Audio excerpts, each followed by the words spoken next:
After finishing the dinner dishes and roughly preparing for tomorrow, I called out to my husband, Bob, and my daughter, Catherine, who were still sitting together on the living room couch watching TV. "Both of you, it's getting late. Time to go to bed." The hour hand on the clock had already passed 12. I reminded them that they'd regret staying up so late tomorrow. But out of the blue, Bob said, Nah, we decided we're gonna stay up and watch movies all night. We've got a whole list of ones we want to watch, right, Catherine? Yeah. Catherine nodded enthusiastically at Bob's words. Our house has a theater room just for the two of them who love movies. Apparently, they planned on spending the night there watching films again. Well, aren't you two just the perfect father-daughter duo? Pretty much. It's like we're having a little date right here at home. I teased them, and Bob responded in a playful tone. I left the room saying, well, don't overdo it. But the next day, it happened when I was cleaning the theater room for the first time in a while. Why is this here?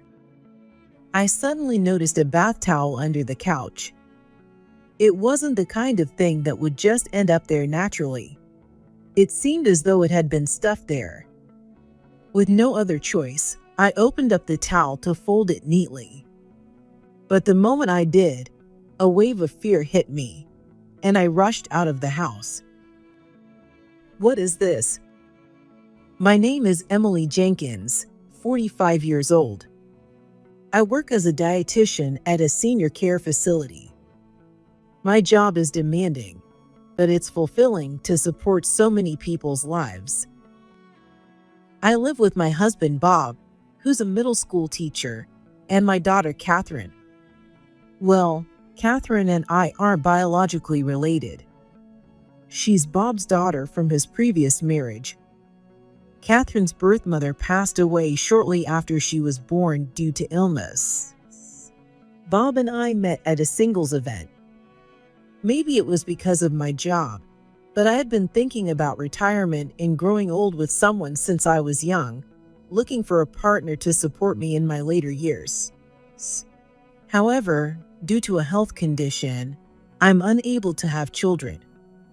Many men seem to want to start families, which made my search for a spouse quite challenging at the time. That's when I met Bob. From the first time we talked, he was upfront about being a single father. He told me his wife had passed away early, and his child was still very young, so he was looking for someone who would accept both him and his daughter. Hearing this, I felt like it might have been fate. I couldn't have children, but I didn't dislike them. I regretted my condition. When Bob opened up about his life, I also told him about my inability to have children. Maybe Bob felt the same way as I did at that moment. We quickly exchanged contact information and gradually grew closer. Around the time we were considering a serious relationship, Bob introduced Catherine to me for the first time. I can still vividly remember the day I first met her. Emily, this is my daughter, Catherine. She was clinging to Bob's leg, shyly glancing up at me with curious eyes.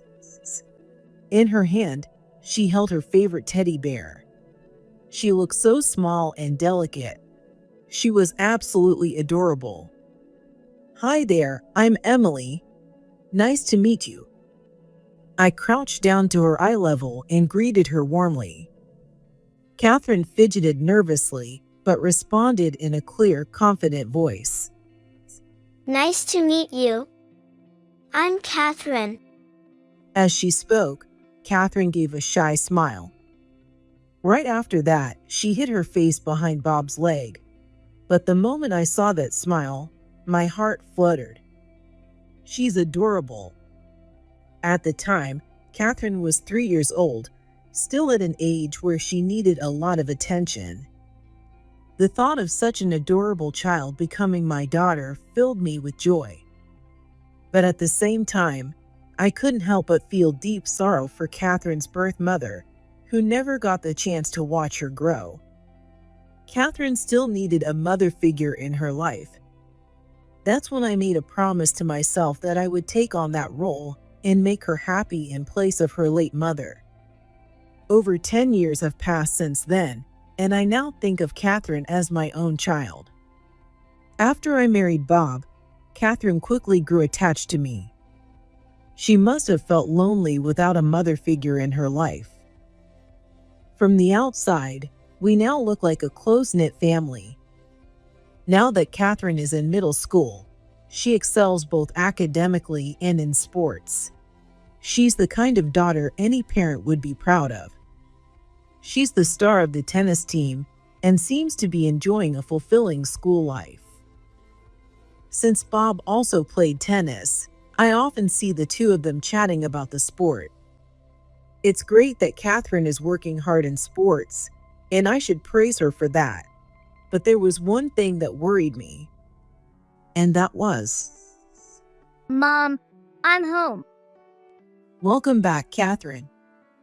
I heard Catherine's cheerful voice as she returned home from her club activities, and I went to the entrance to greet her. She was carrying both her school bag and a large tennis bag. As I smiled at her cheerful voice, I quickly noticed something that made me frown. Her knees were covered in scrapes. Oh no, did you make another scar? What if those scars don't fade? You need to be more careful. Catherine often comes home with injuries, probably because she gets so absorbed in tennis. Maybe it's not right to say, "You're a girl, you should be more careful," but I can't help but worry when I see her getting hurt so often. Still, I know this is proof of how hard she's working at tennis. Because of that, I can't bring myself to be too harsh. I pressed a freshly washed towel to her sweaty face, and she smiled happily. I know, but I just tripped a little. It's no big deal. It's great to work hard, but don't push yourself too much. Okay, Mom. Catherine smiled brightly as I wiped the sweat from her face. Every time I saw her looking so happy and sweet, I couldn't help but give in and spoil her, thinking, well, I guess it can't be helped. Even though Catherine is in her teenage years, she doesn't seem to mind our involvement in her life too much.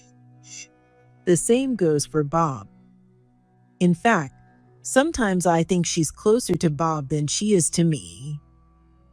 This happened on the weekend. Even though Bob works hard all week, he was up early on Saturday and called out to Catherine cheerfully. Catherine, ready to go? Yeah, Mom, I'm going shopping with Dad today. Oh, really? Yep, I'm excited to try a new drink they have. Catherine responded excitedly. The two of them always seem to go out somewhere on the weekends. It's not like I'm being left out. Part of it is probably because I'm more of a homebody, but Bob and Catherine go out together quite often.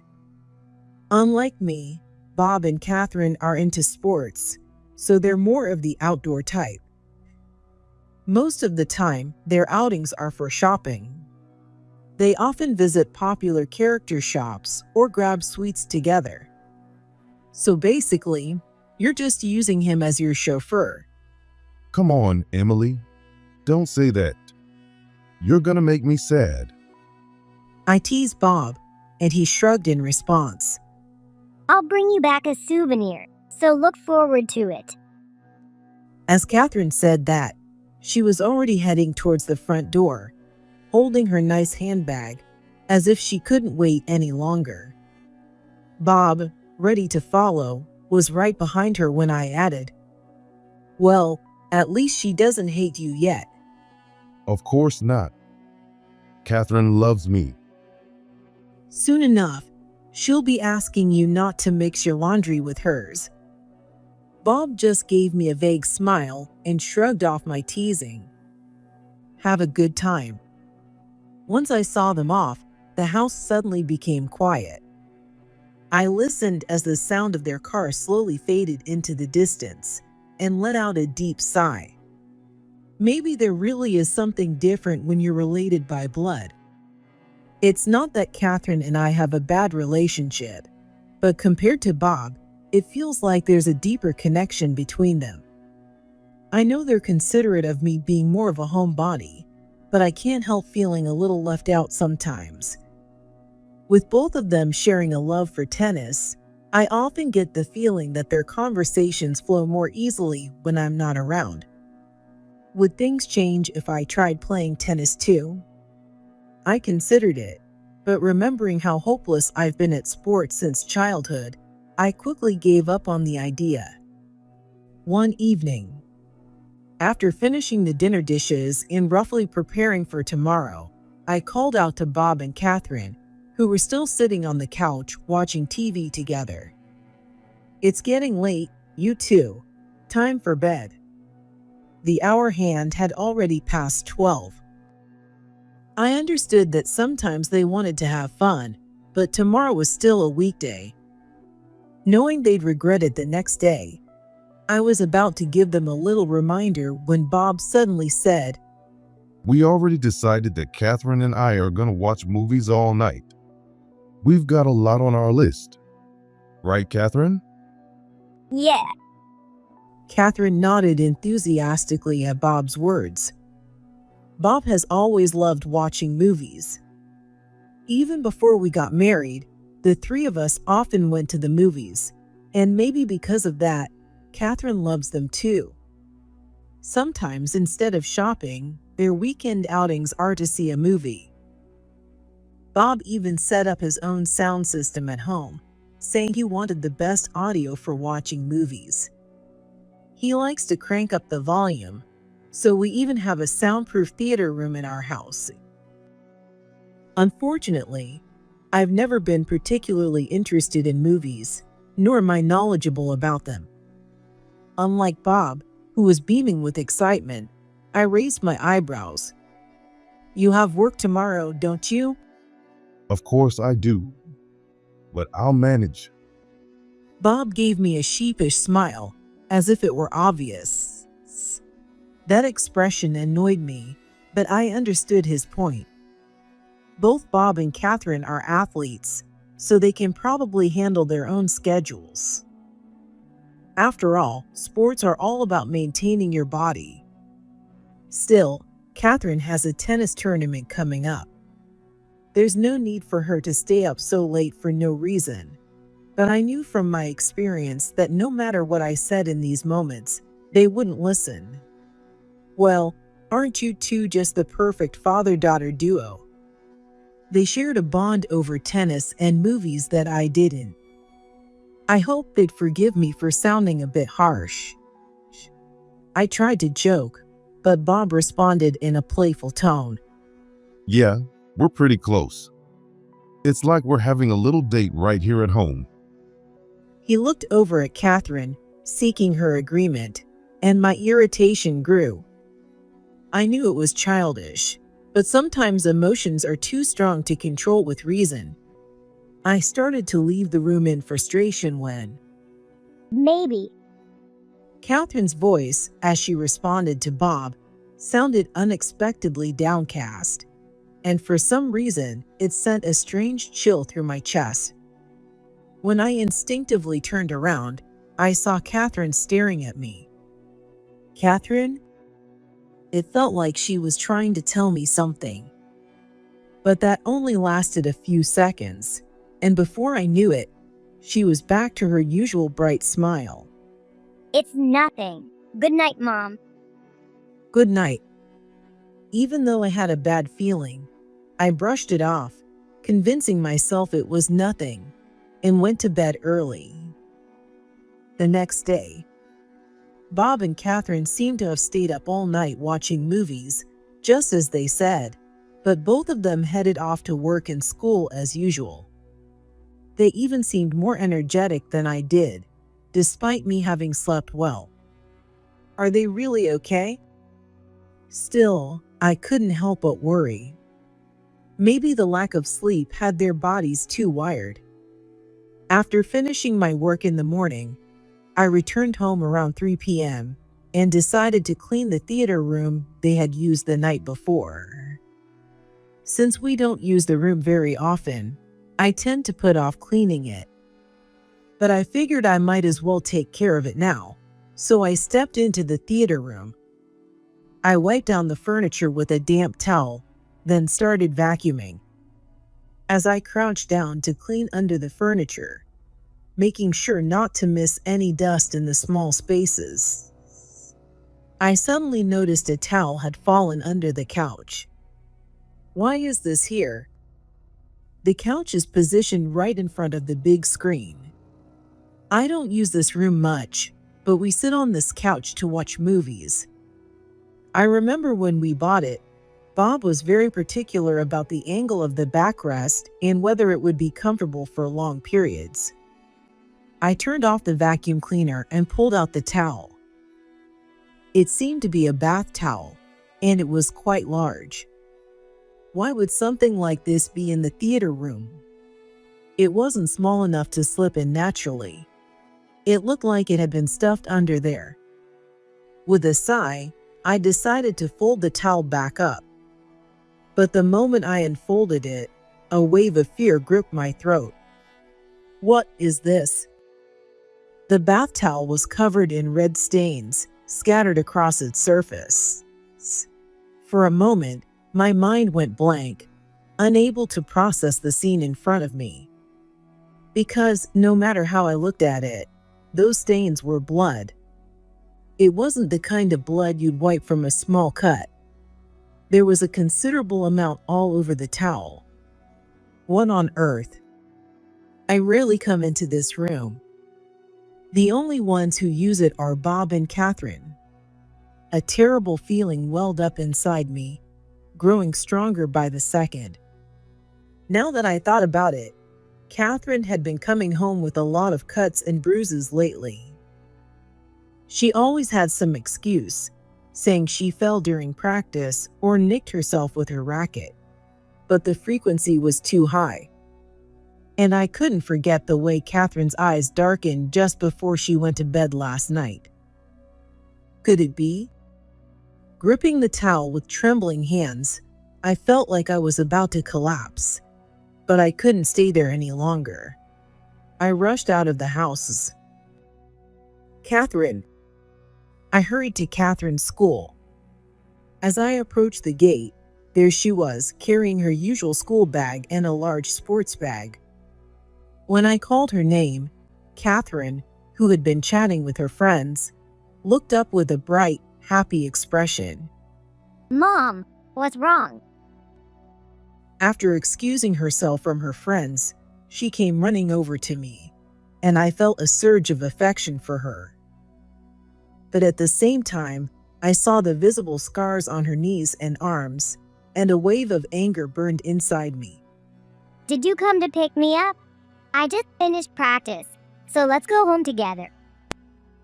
If something had happened to Catherine, there was no way I could stay quiet.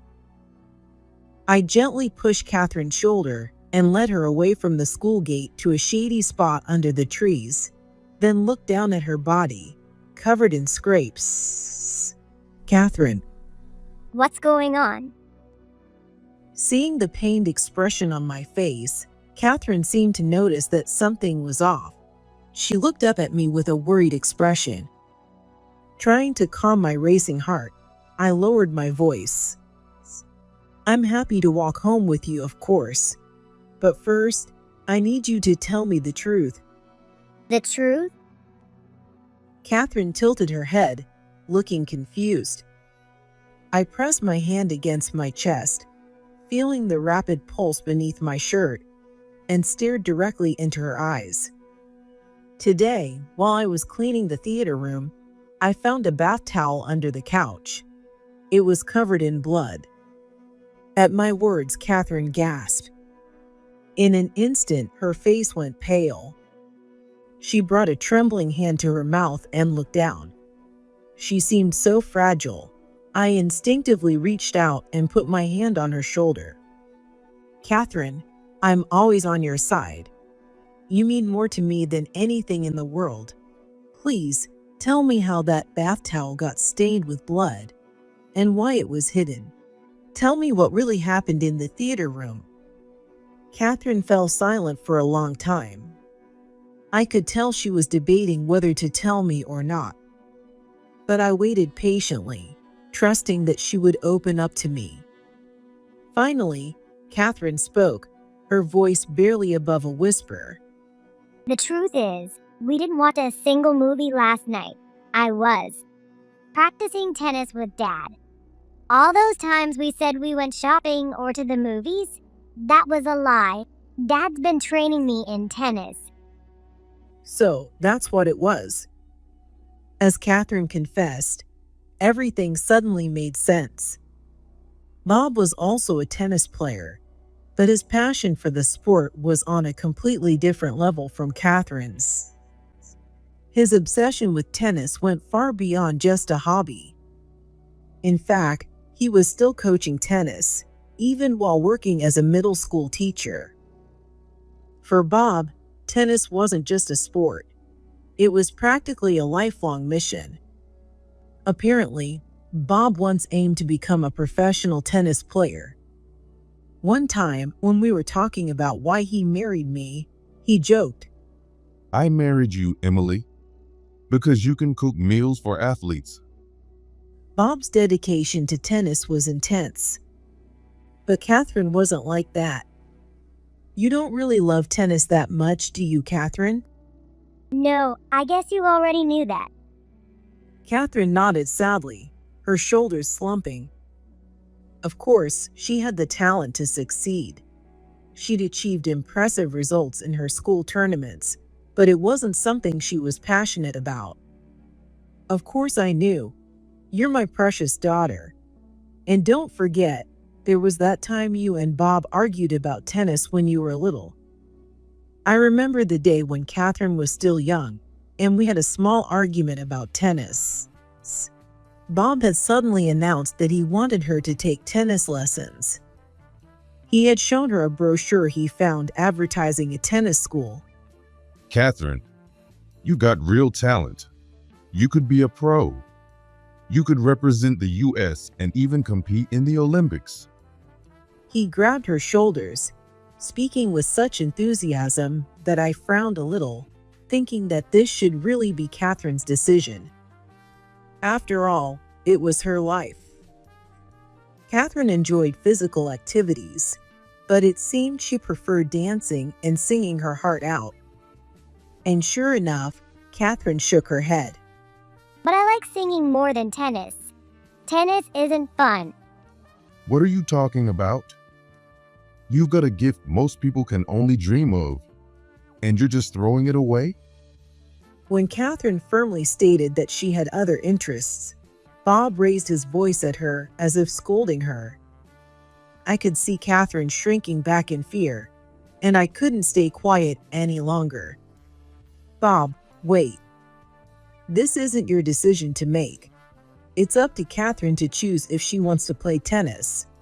Just because you love the sport doesn't mean you can force it on her. I thought I was being perfectly reasonable, but Bob turned on me furious. You don't get it, Emily. You don't understand how incredible Catherine's talent is.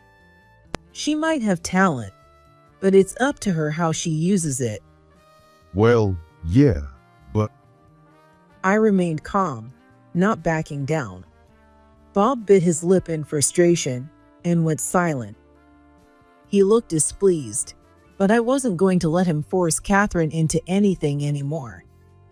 Talent isn't a reason to force someone to do something they don't want to. Although Bob seemed to give up, Catherine remembered that incident well, and when she entered middle school, she joined the tennis team. Of course, it was also because of Bob's strong encouragement. Catherine had reluctantly given in. He never gave up, did he? I muttered in a low voice, remembering the deep discomfort and frustration I'd felt back then. I regretted not standing my ground more firmly. After I joined the tennis team, Dad didn't say anything at first, but just before a big tournament, I offered some advice and started training him. Since then, he's been dragging me to the court, calling it special training. As she said this, Catherine began to unwrap the surgical tape around her palms. Her palms were covered with blisters and blood. This is awful. I could barely contain my trembling as I gently took her hand, careful not to touch the wounds. It was too painful for me to look at her palm. Whenever Dad says we're going on a date, that's a signal for our training to start. At first, I was happy because he praised me when I played tennis, and it made him proud. But recently, it's just been painful. I hate it. I hate the tennis court now. Catherine said this quietly, almost to herself. I suddenly remembered that last night, when they said they were going to watch a movie, Bob had used the word date. What had seemed like a harmless joke at the time now felt horribly sinister. I wanted to tell you earlier, but Dad told me not to. He said if I snitched, he'd get in trouble and that the other kids wouldn't be able to compete in the tournaments. I'm sorry I kept lying. It turns out Bob had been not only forcing Catherine to play tennis, but he'd also been using threats to keep her quiet. Catherine bit her lip and lowered her head, her voice barely a whisper as she apologized. I couldn't take it anymore and pulled her into my arms. This isn't your fault, Catherine. You don't need to apologize. I couldn't forgive myself for not noticing sooner.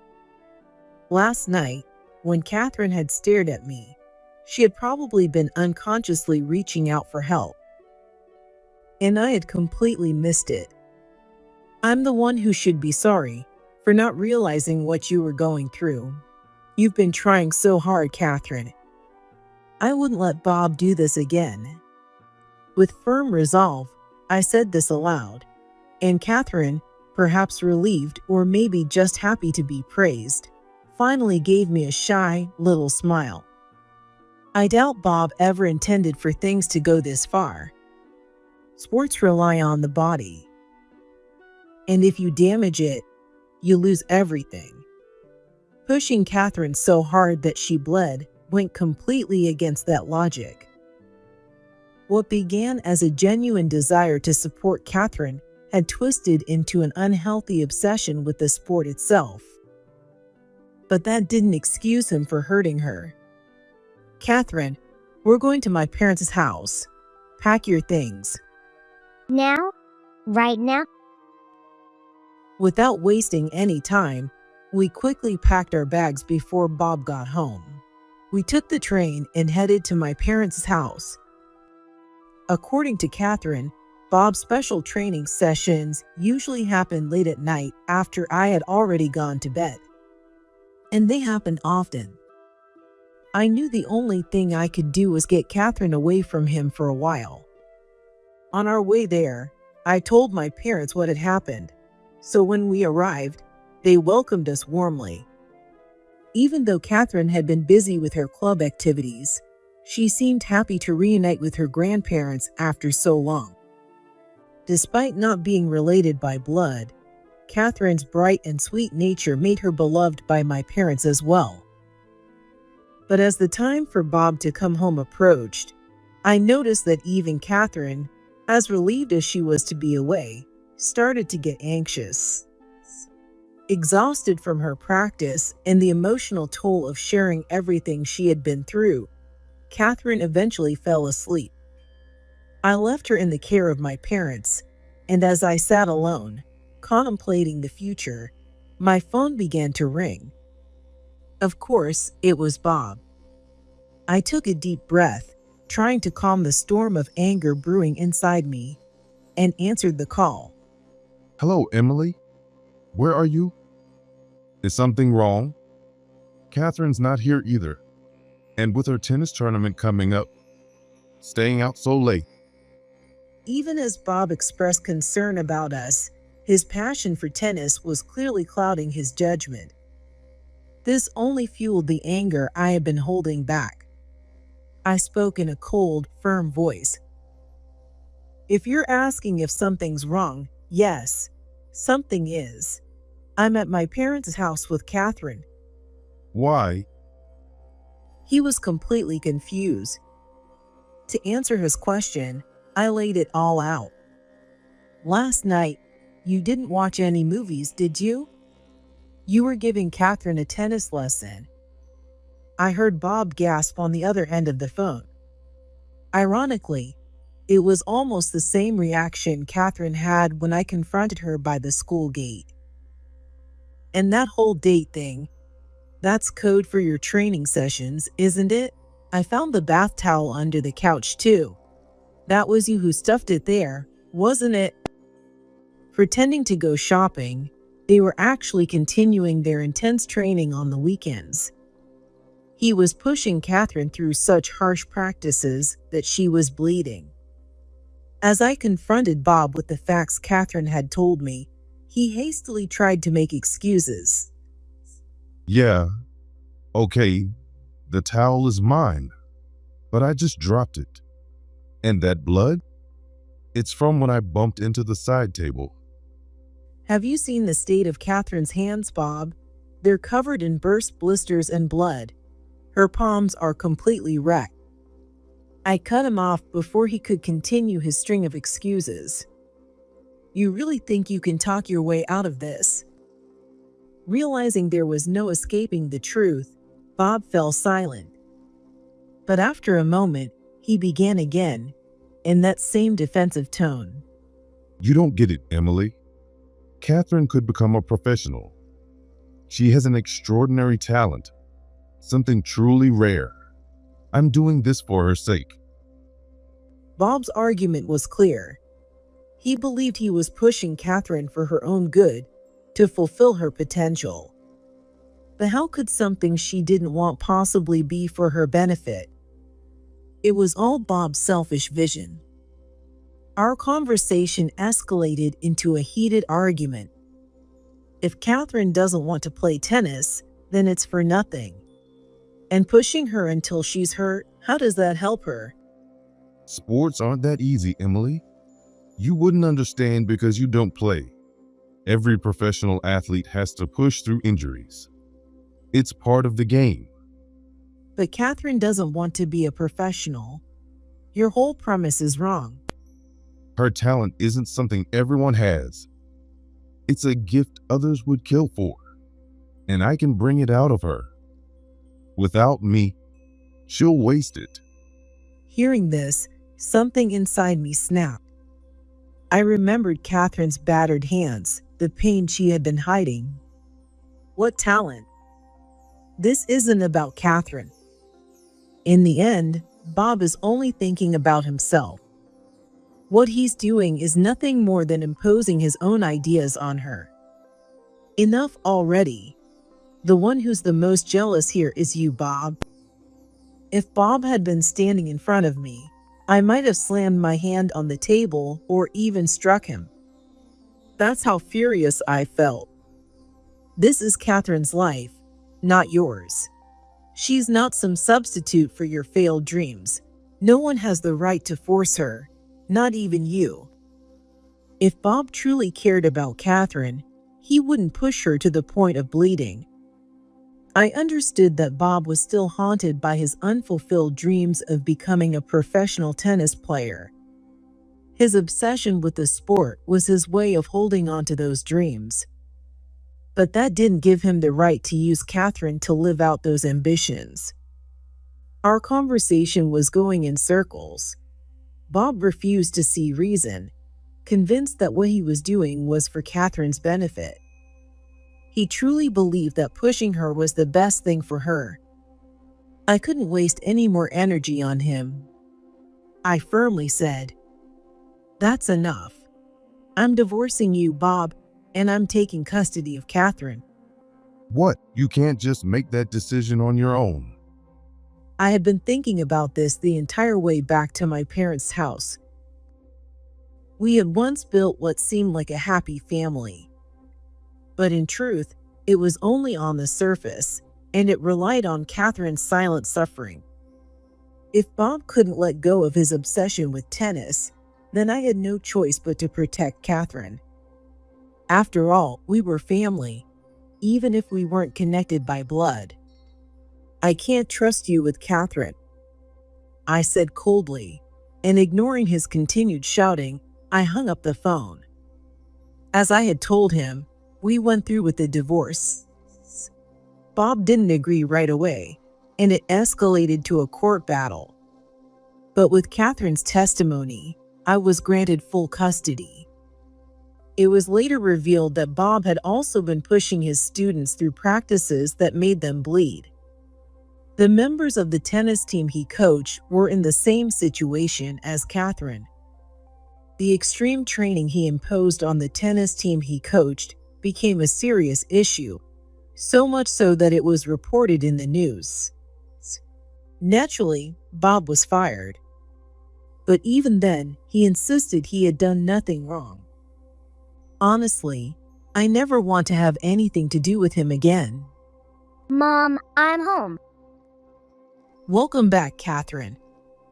Catherine's voice echoed from the entrance, full of energy after returning from practice. I walked to the front door to greet her. And there stood Catherine, wearing her new school bag and beaming with a radiant smile. Since then, Catherine and I had moved into a new home close to my parents' place, and we'd started a new life. Since my parents' house is nearby, Catherine often goes to visit them. They adore her like their own grandchild, so Catherine feels comfortable enough to let herself be spoiled by them. At her new middle school, Catherine joined the choir club. As always, she excelled in whatever she put her mind to, and it didn't take long for her talent to be recognized. Perhaps because she had chosen this path herself, Catherine seemed more vibrant than I had ever seen her before. It made me so happy to see. Mom, tomorrow I'm going to karaoke with my friends. Is that okay? Tomorrow was the weekend. Catherine was free to make her own choices now, without being tied down by anything. Relieved that she was making friends in her new environment, I smiled and nodded. Of course, just don't stay out too late, and be careful not to overwork your voice. Okay. Catherine's face lit up with joy, her smile brighter than ever. She waved her now fully healed hands and bounced up the stairs, her footsteps full of life.